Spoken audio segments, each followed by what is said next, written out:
y'all, this is Cindy. I'm the Tireless Tangler, and you've arrived at day 88 of the 100 Days of Zentangle Project 2020. Thank you all so much for being with me today. Our tangle is going to be Mayple. It is by Pam Signorelli, a CZT in the Northeast, I believe. Just check on tanglepatterns.com and you can read all about it. Okay, so before we get started, I want to say Happy Canada Day, one day late. I am recording this on Canada Day, but it is a day late when I publish it. So Happy Canada Day to all my Canadian followers. Thank you guys so much for being so awesome to me. All right, so in honor of that, we are doing this maple tangle, which looks like a maple leaf, or at least in its configuration. And there are a couple of ways that you can handle it. One way much more leafy, one way much more geometric. And so let's get started and see what's up with these. In its construction, it is very simple to put together, if you can remember what you're doing, of course, which is always a battle for me. In its basic form, this starts with a T shape. You're going to put one straight line base on it, and then from the center point, approximately, you're going to go straight up, okay? So since we are making these maple leaf looking creatures, okay, we're going to now add two slanted lines, diagonal lines, that come out. Try to get them the same height, but you know, it's a pattern, so you can mess with it. All right, so the next step then is to make sort of this middle sort of sword shape right here. And so we're going to do that by just making two diagonal lines and joining them up like this. Okay, now we're going to do the same thing. One of our sides is going to come from this, okay, and when we come out here, we're going to come in. All right, let's do this one.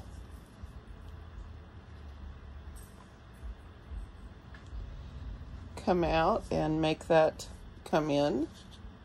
It's not very straight, but it's still going to work. And then out to this last one, and then out and in. Yeah? Now the last thing she has on the step out is a little maple leaf stem, something like this. And she has every other one shaded. Let me grab my pencil. Shaded on one side, and you can pick whichever side you like to put the shading on. And you can use other ways of creating a difference here if you like. Just like I used the hatch marks on this one. Oh, I'm drawing without my glasses. That's why everything looks blurry. I have to remedy that quickly. Okay, and so by shading every other section, you're going to make this look more geometric, more 3D.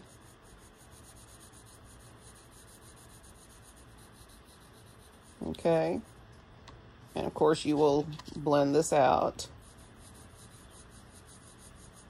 You get a good coverage there, but this is gonna suffice for this moment. And so this is the Tangle Maple. All right, in its step out form. Okay, so now how did I do this one? Because quite frankly, I love this one. I think this one looks awesome. You notice on this example here, hold on, let me grab it again. On this example, I used hatch lines to make that difference, right? And this one, I turned my hatch lines up, and I made my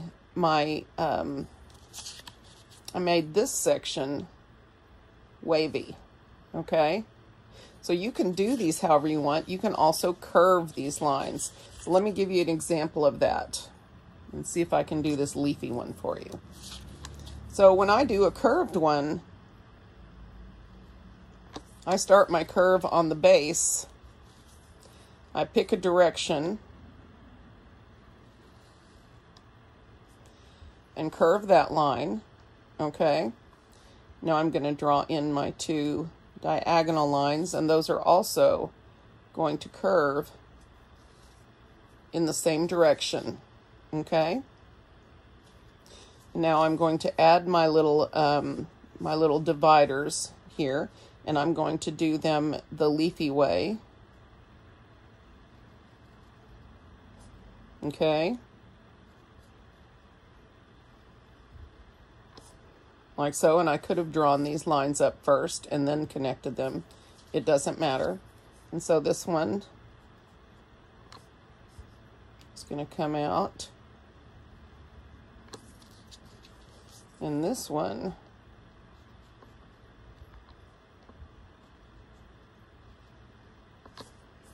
all right, now at the last part, we're going to use these baselines, and again, curve up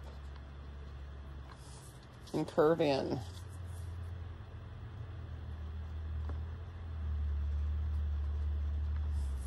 Something like this. It's not my best work, but it'll work. And then the way that I did the example was to just bring some very lightweight vertical lines up here on this shaded side that again follow the curve, and I'm using almost no pressure on my pen, so these look very, very organic, hopefully. Maybe not. And so I'm just sort of drawing these in however I like on each one of these to just give that section a little bit more color. Makes it look a little bit more 3D. Okay? And don't forget my stem. And I like to curve my stems. That's something that's just a me thing. You can do that however you want. You can, you know, put your little hatch lines in here too, if you like. So I love this version. I think it's so pretty. But again, that's me. And you could conceivably fit this into a grid, although I'd have to play with that. So she does have some examples on her step out art where she puts these lined up. So the stem would be here and the flower straight ahead, and they would order those tip to stem like that. And so I'm going to find that difficult to do, but let's see what happens in our tile, and it'll all come together.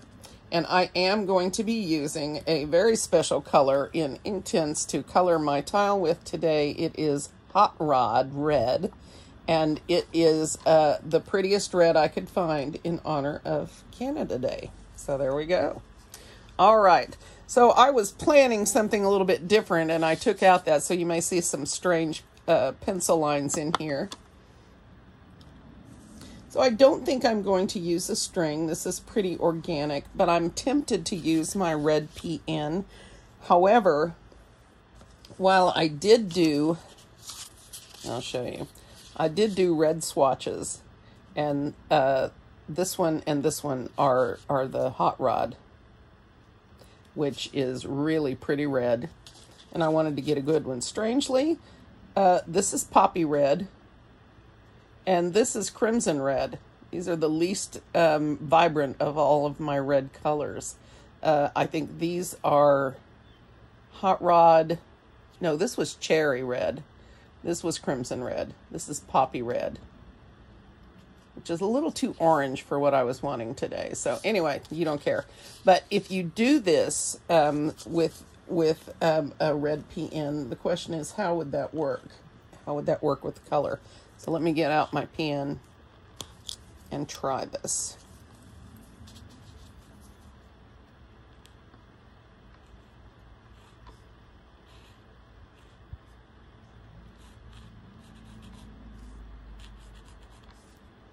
Yeah, I think that's going to work really well with that Hot Rod.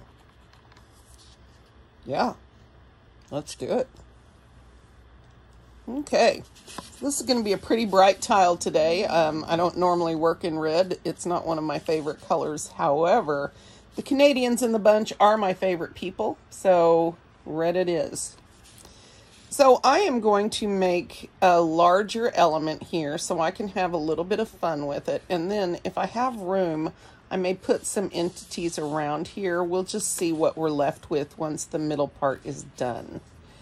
So I'm going to do this on the diagonal. For some reason, I think that works really well.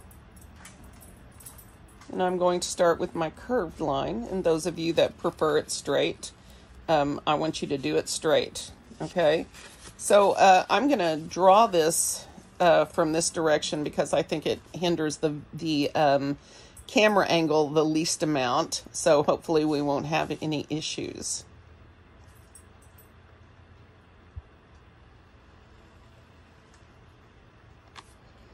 Okay, so now I'm going to draw in my diagonal curved lines. Like this. And next I'm going to do I may have to turn this around to get this to work.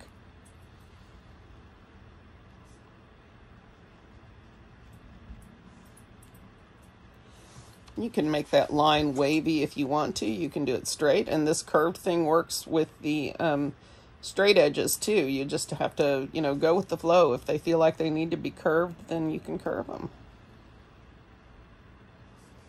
All right, so let's hook this one up.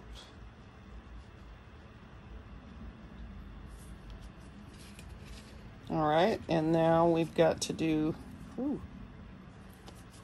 spring or summertime. The bugs are in full force. I saw my first ant today, which did not make me happy.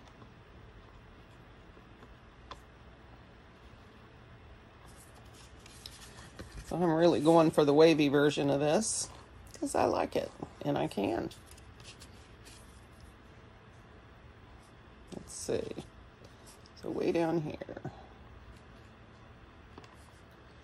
And let's bring this line up here. This is the line I'm going to connect to the point. Again, when I do these edges like this, then I like to keep in mind what I'm doing. Okay, so now for the end two, come from here up to the tip. And if I need to add a little tip on there, I can. All right, and then I'm going to do the same here.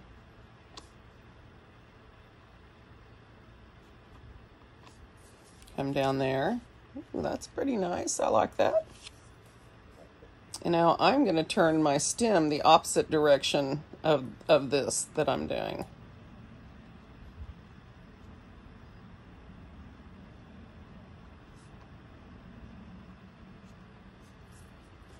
All right, so now I need to decide what I want to do on these leaves, and I really liked the look of that coming up vertically, so I think I'm going to do that.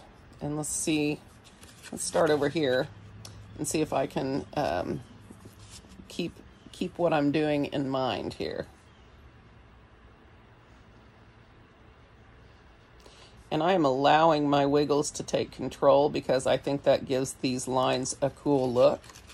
So I am letting the wiggles loose. I am encouraging them because I think it looks cool. I very rarely have used to use my wiggles for good, but here we go. Say that. I like it. Gives a lot of texture. So let's see if I can pull this down here.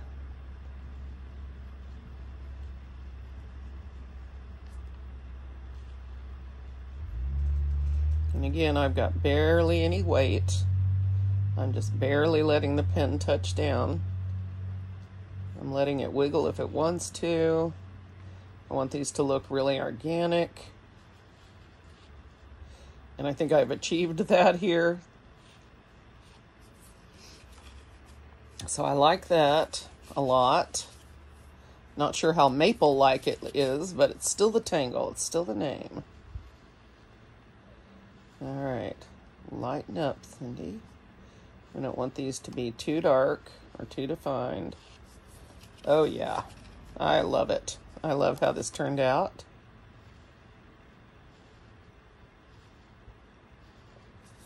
There. Now, what do you think of that? I think for the next time, I'll bring these branches up a little further so there's not such a big gap.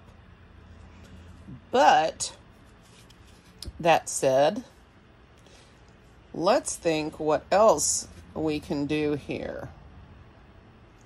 So what if I did one pointing this way and did one pointing this way? If I did that over here, that would have to be what? No, let's do it over here then. One pointing out from each way, and then having the stems come together in the corner. That's what I'm thinking. So let's see if I can actually figure that out. Okay. So I'm going to put my line, and I'm going to do these straight because, frankly, I'm afraid to do them any other way. Okay, so those are my baselines.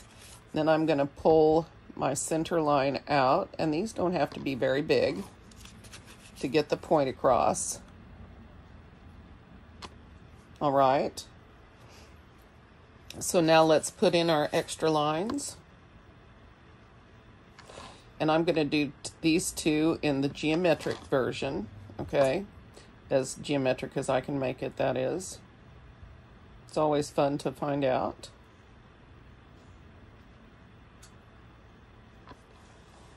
And up from here. And here. And then down here.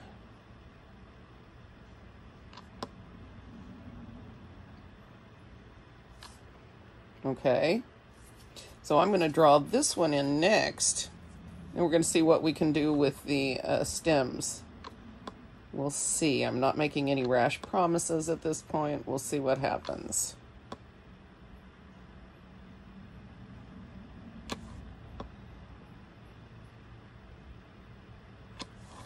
All right.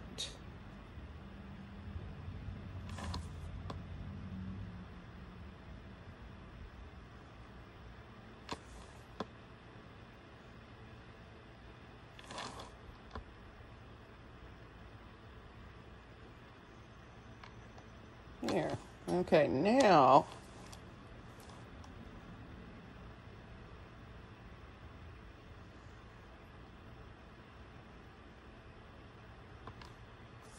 I'm just going to be like that. And so for this one, I'm going to swing that this way.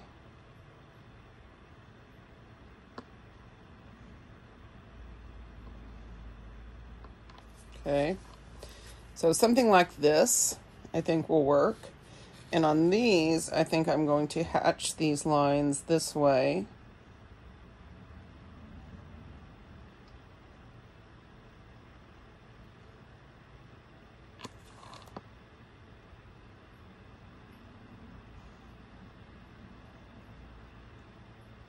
Remember, you want to hatch these or color these all on the same side.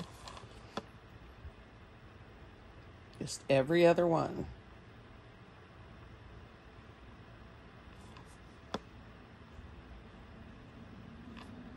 Here, let's do this one.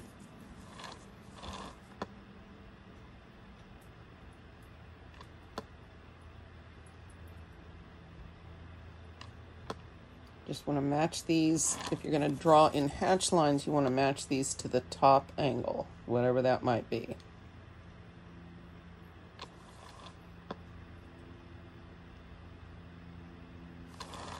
That way you don't get confused. Just match the top of the leaf.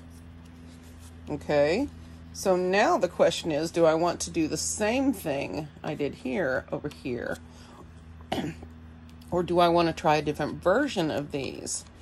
I've done a curved one, I've done the regular one. I think I'm about out of versions, but let's think. What if I didn't do this and put another one going this way, and if they overlap, that would be fine. Let's try that and see what happens. This one won't be as large, but it should still work. So there are my diagonal lines. That one's going to go beneath or behind this other one.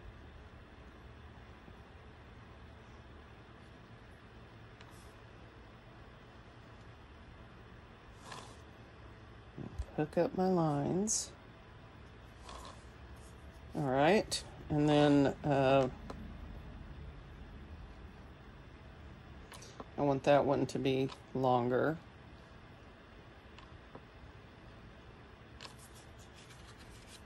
And let's see, we won't be able to see that, but we will be able to see this one. Okay, and then we'll do, let's see. This drawing behind business takes concentration, so be gentle with me. Let's make this a little bit longer. Like this, and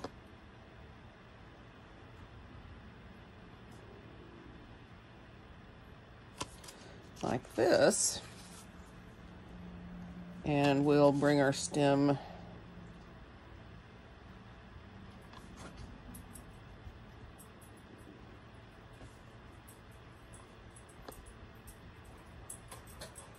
like this. And how do we want to handle the hatching or whatever shading on this one? I think for this one, I'm simply going to make a color difference and do this side red with my ink tints and leave the other one white. And since I'm going to do that on all of them though, I'm wondering if I should have any lines underneath that here. Let's do this one and see where we get. And then decide what inking, if any, we want to do over there. Okay, so not very sharp, but it'll get the job done here. I'm going to apply this Inktense pencil directly to this right here. And I'm going to go ahead and give this a good coating. Remembering that with Inktense, as long as you can pick it back up, like these right here, these stray lines, as long as you can pick it back up with an eraser before you activate it, it will be movable. If you don't do it before it's activated, then it's permanent. Okay. If you do not have Inktense pencils, this will work with watercolor pencils. It will work with colored pencils. Whatever you want to do.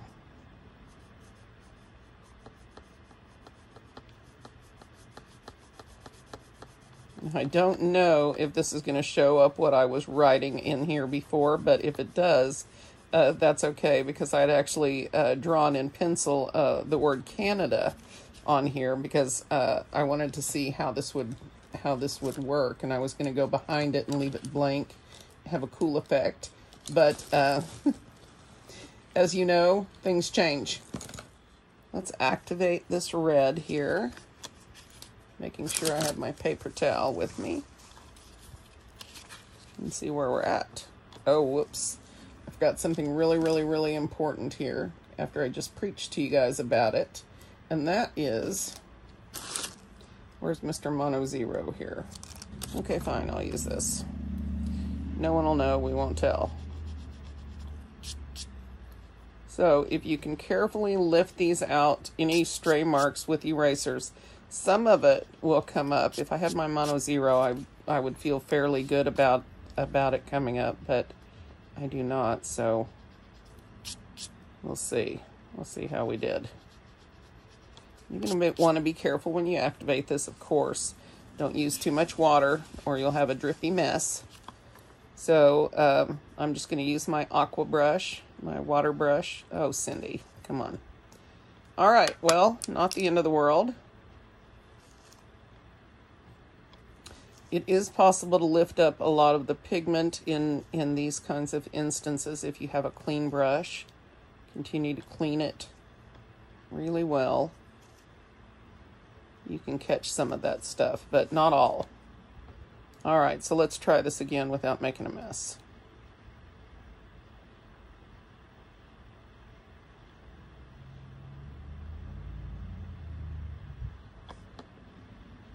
Is it me, or does this not look as vibrant as it did on that other one? I may need to drop more color in here.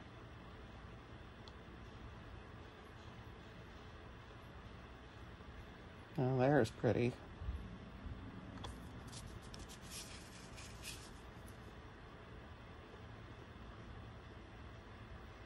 And of course, you can use whatever color you like.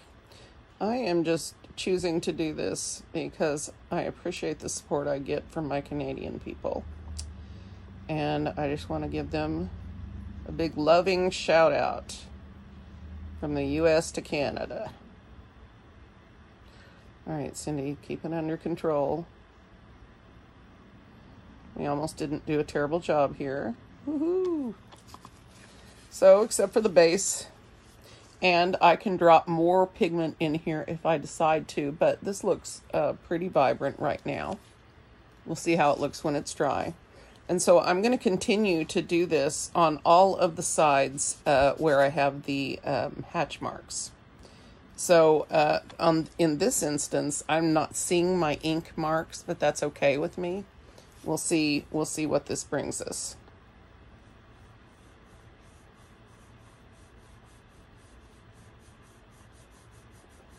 If for example, you really want your hatched lines to show through, then I suggest you draw this in, say, brown or black. Then your ink lines will show up better.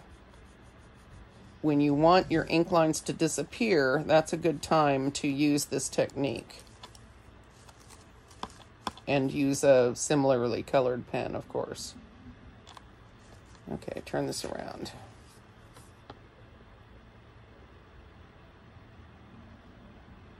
No jerking today while you're doing this, Cindy.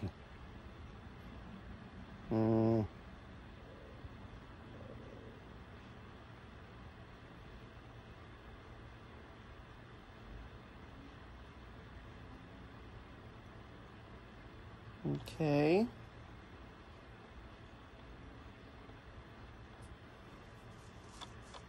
Like I said, you can still move this pigment until it dries, and then it's permanent. So if you want to keep messing with it, make sure it stays wet. Just trying to clean up some of those spots. Well, this is certainly vibrant. Let's see if we can do the rest of these spots. I don't know that I necessarily need this much action on the rest of these. We'll see.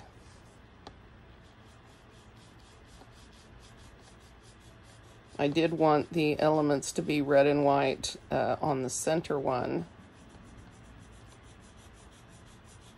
I'm not sure whether the red ink won't be enough on these outer ones, so we'll see. We'll see what I decide.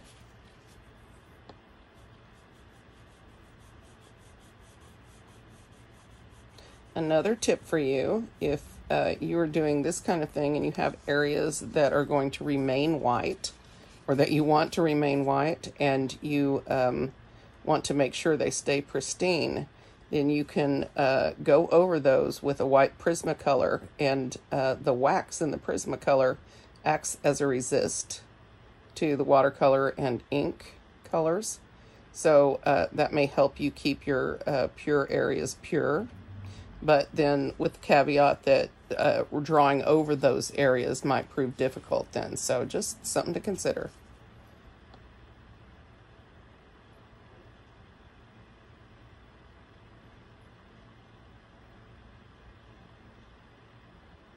I want to say hi to Nellie in South Africa today. Hi, Nellie. I appreciated your comment about the South African government. So this is not meant to be a political statement. I'm just, she said in answer to one of those, my political ravings in one of the recent videos, she said, you should be happy you don't have the South African government. And my response to that is, trust me, I am. And having that response helps me to remember that even as bad as we have it here with political people, they have it much worse in other places. So maybe a little gratitude on our part would be a good thing.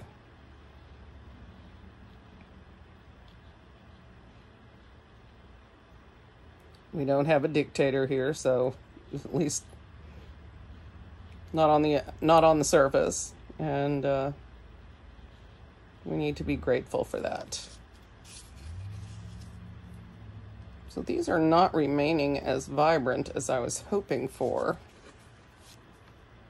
once activated, and I may come back in here with more of this red to make this area here more intense. And if I do that, then I'm going to lift it right off the tip here by getting my paintbrush wet and loading it up with ink. And so if I have spots that I feel need a more complete coverage, then I can just dab that in.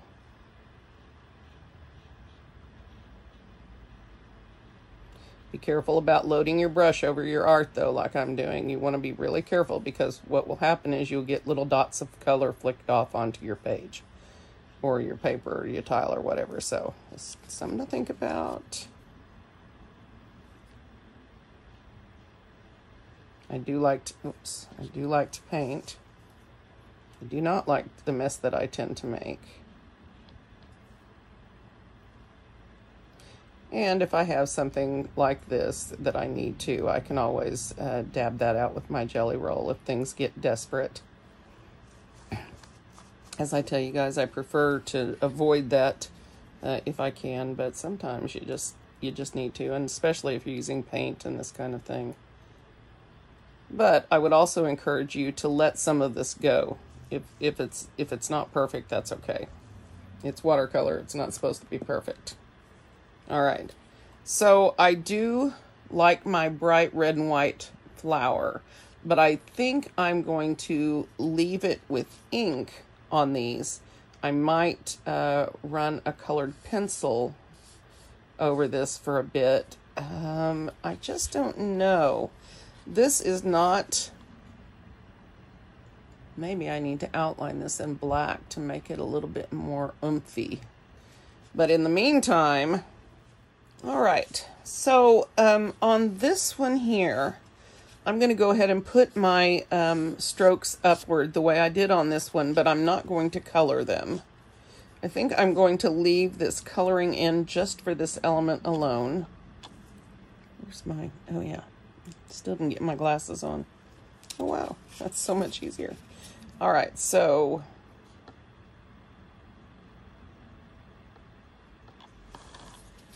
okay. Uh-oh. I changed sides. That's okay. That's okay. We'll figure it out. It's like I told you, it could be the other side. It doesn't really matter. It just stresses me out when I do things the opposite way. All right. Let's turn this way and come down.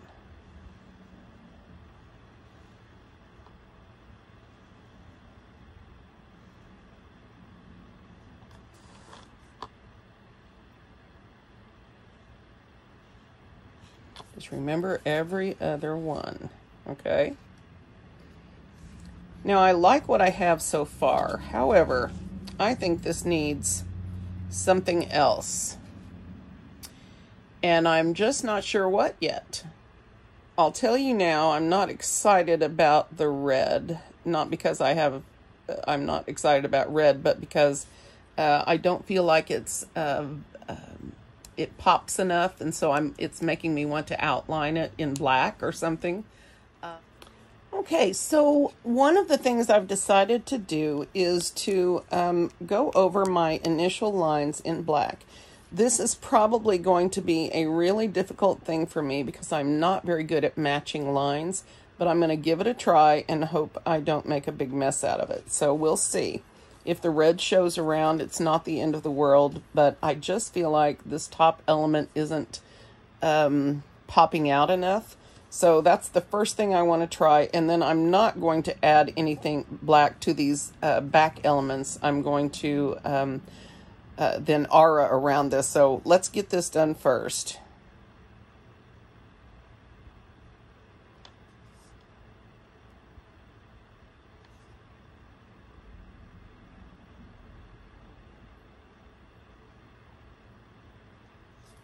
Okay.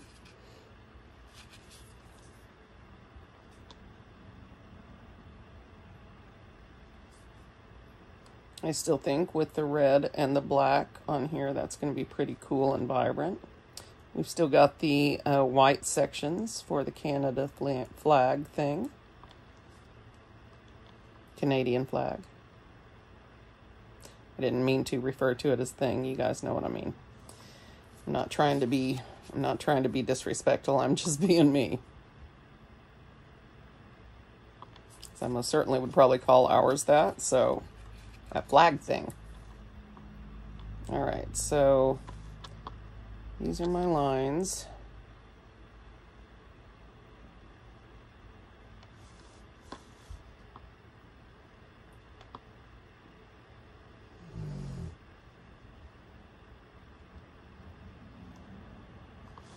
Okay. You can see that really does help sort of keep this element defined. It's one of the reasons I don't use many colors when I tangle, is I'm almost always dissatisfied with the look when I'm finished because it's not vibrant enough or dark enough, or however you want to put it.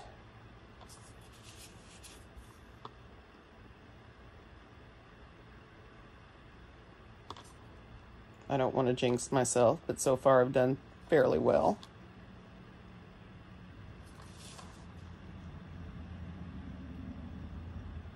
Oops. Started going my own way, didn't I? For some reason I'm thinking about rock and roll right now. But I'm not going to do that to you.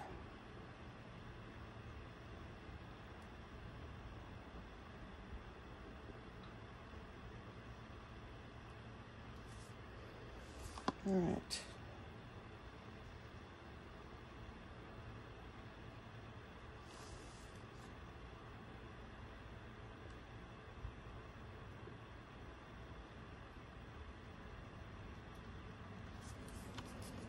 There. I do like that better.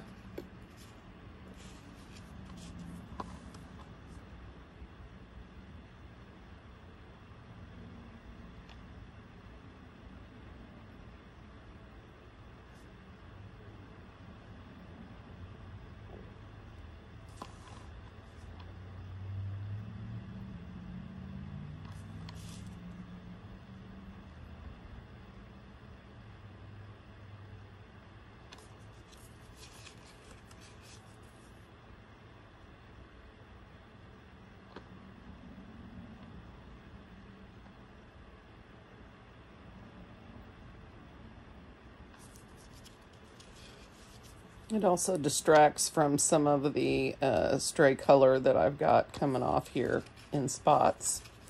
But anyway, so that helps. So now,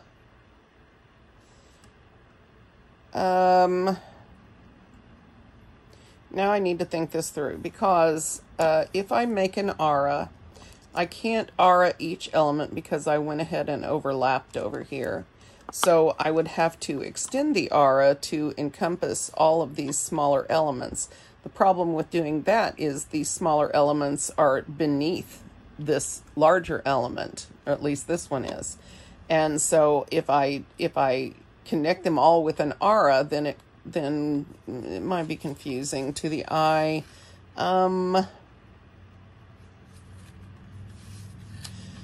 But that said, I could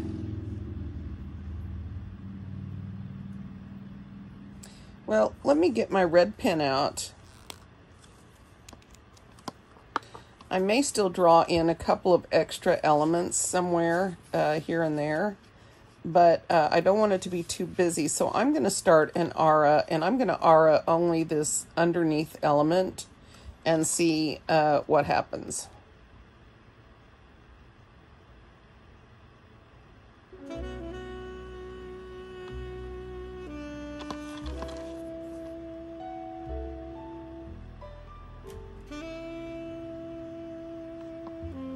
Well, I like that. I like the look that it gets when you aura them.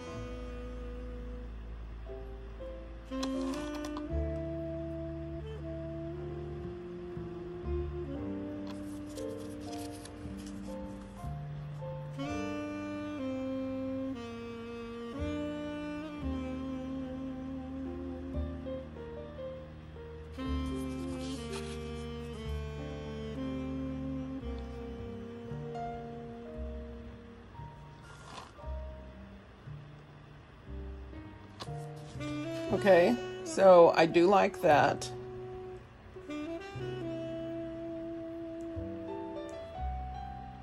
What if I auraed the parts of this I could reach separately and leave the rest off? Let's find out.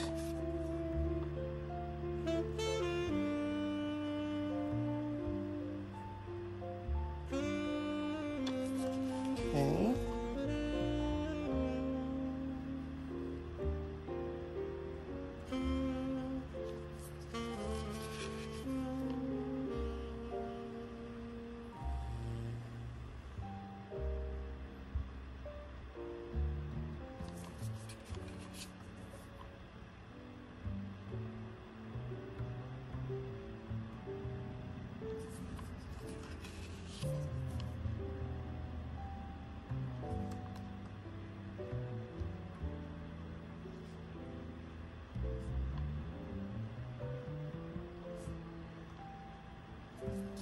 Okay. So I don't mind that.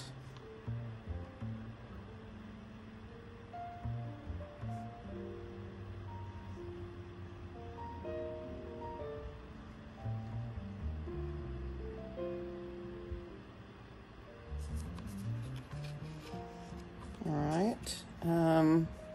We're going in the right direction, I think. So let's go ahead and aura these over here and see where that leaves us.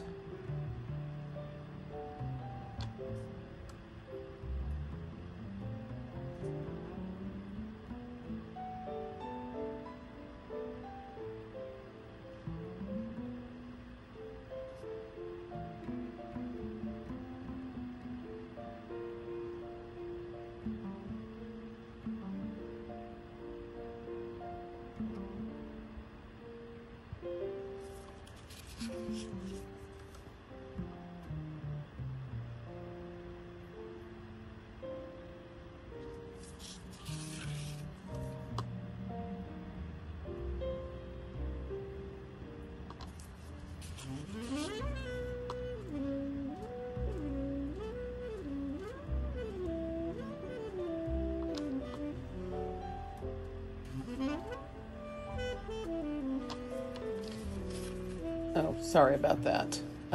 Okay, so what I've decided is that auras are a good thing on this pattern. They really work well. If I had thought this through better, I would have put auras around this element before I added the one behind, but I didn't, and there you go. I'm trying to decide what I can put in here that will not distract from what we're doing. I'm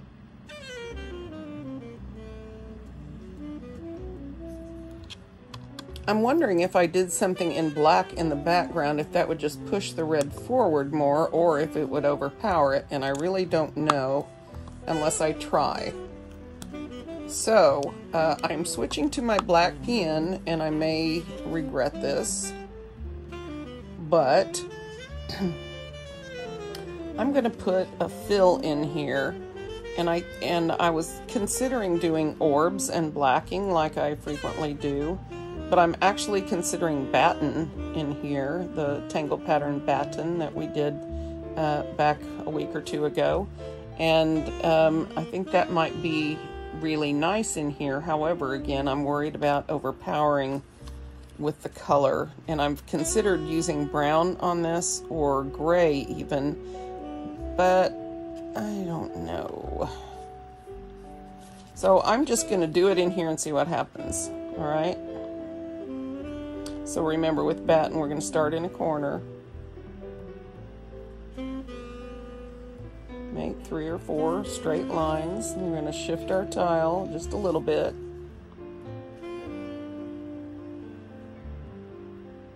And make 3 or 4 straight lines. Shift it again.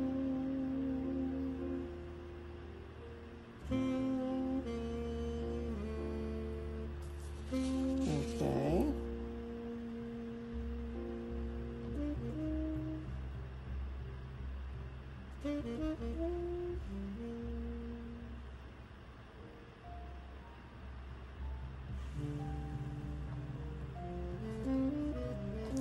I'm going to shift it one last time.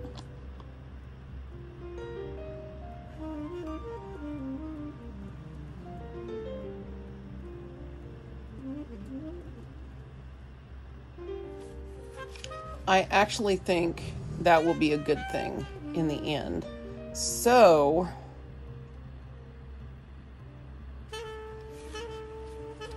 I'm just going to pick a corner in here and start with batten and see what happens. If I go off the tile, I go off the tile. It's going to be fine. Let's just see what happens.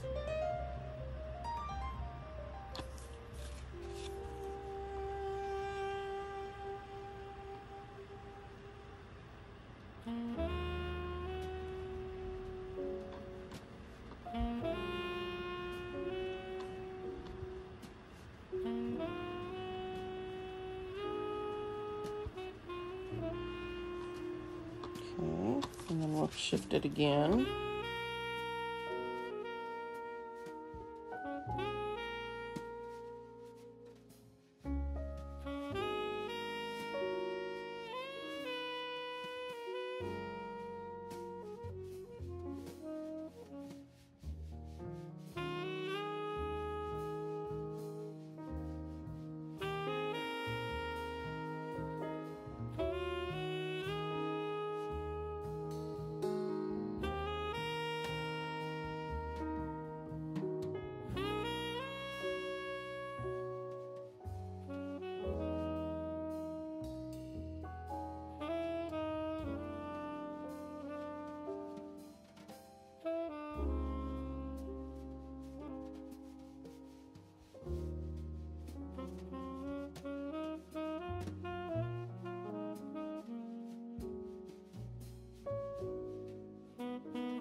This was very, very busy, but I like it better.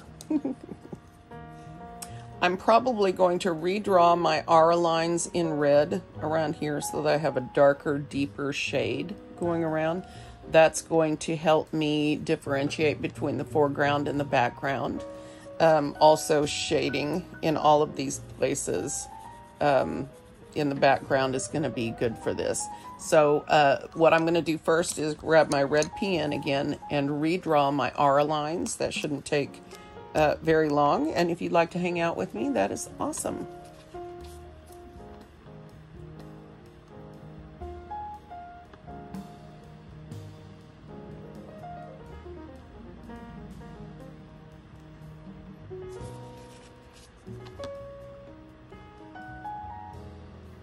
I'm wondering right now if I have a 0.5 in red.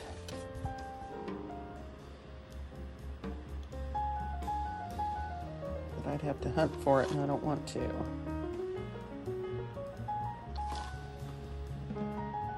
Alright.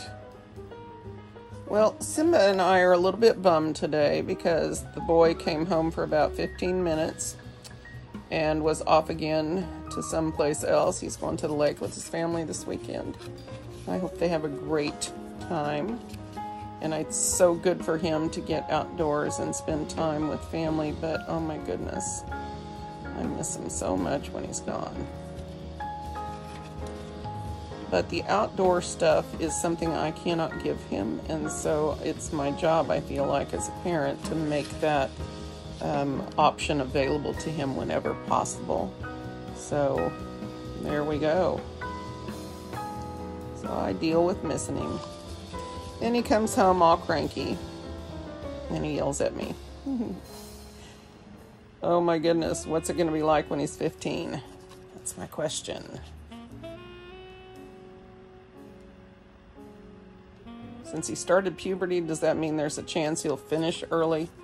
I know the answer to that question, but I just need to make myself feel better.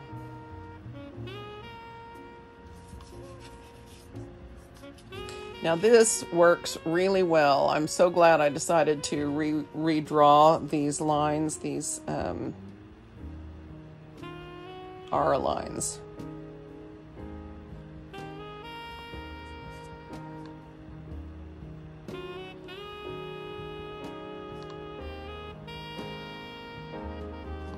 I think that makes it stand out much better, and once I get the shading done, I think that will gray out the background quite a bit, hopefully.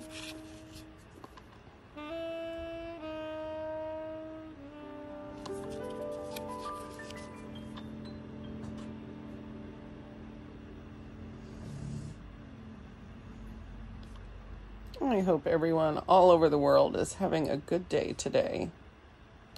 Whether you're in Canada or here in the US or in, you know, Japan, Taiwan, Europe,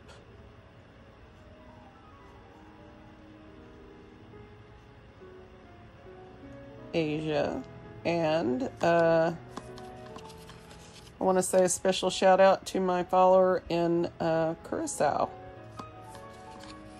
That's pretty awesome.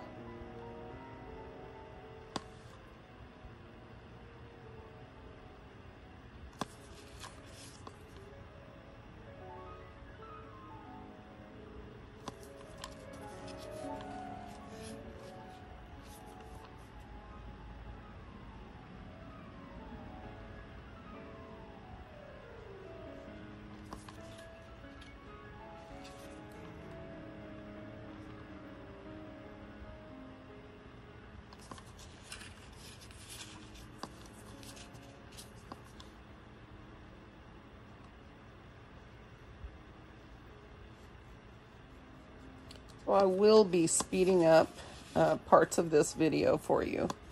I have a feeling I'm over an hour already, and we haven't even started the shading.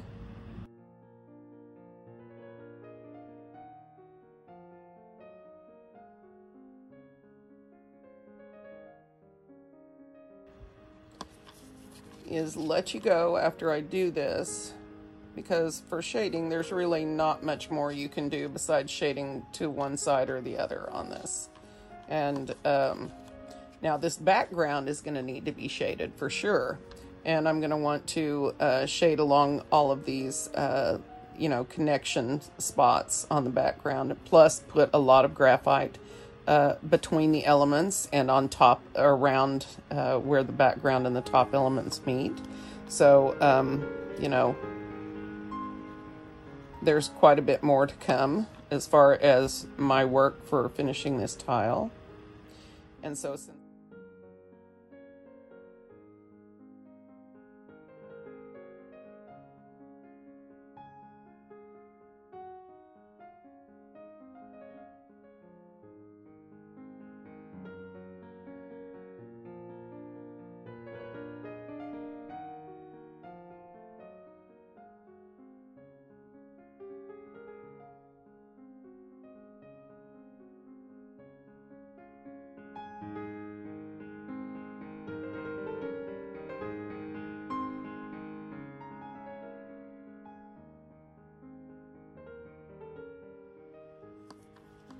all right. So yeah, darkening that seems to help. There's that spot that looks so out of control over here. So I have been enjoying some of the old movies that I used to love. I watched Dirty Dancing last night with Patrick Swayze and Jennifer Grey. How fun was that movie?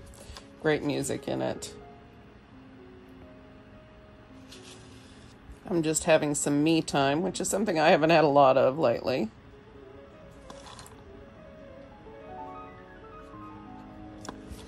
And, you know, when I can stop worrying, then that's good for me to have time alone. Poor Simba thinks he's being punished, because 15 minutes with his boy was not enough today. Okay, so one more spot over here, I think.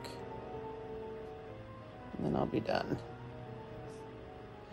But you can see just creating an aura to give some space around the pattern, and then putting in the background and then darkening the aura around makes a huge difference in how dynamic these red pieces are as opposed to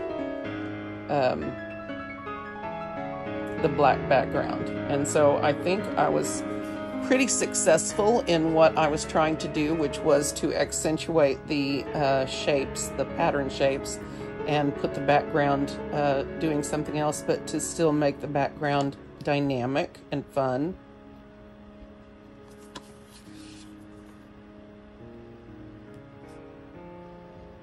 So I feel like I accomplished that. Let's see if we can finish this over here.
So I think that should be enough, and I'm trying to decide whether to put my little triangular shapes in.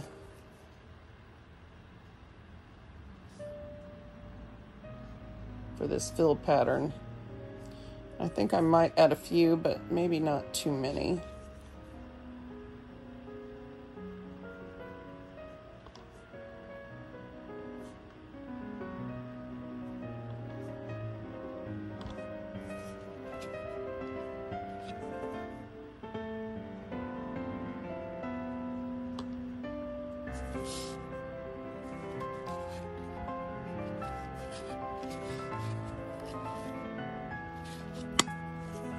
A couple more of these. There we go.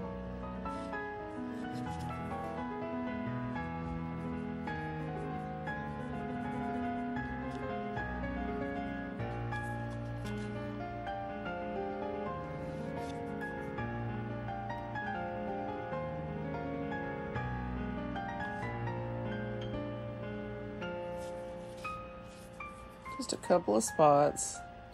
You don't want it to be too much, otherwise it's about the fill pattern and not about the other stuff. Looks pretty good. I probably will add a couple more spots here and there as I work this with shading, but for now I think this is where I'm going to leave you.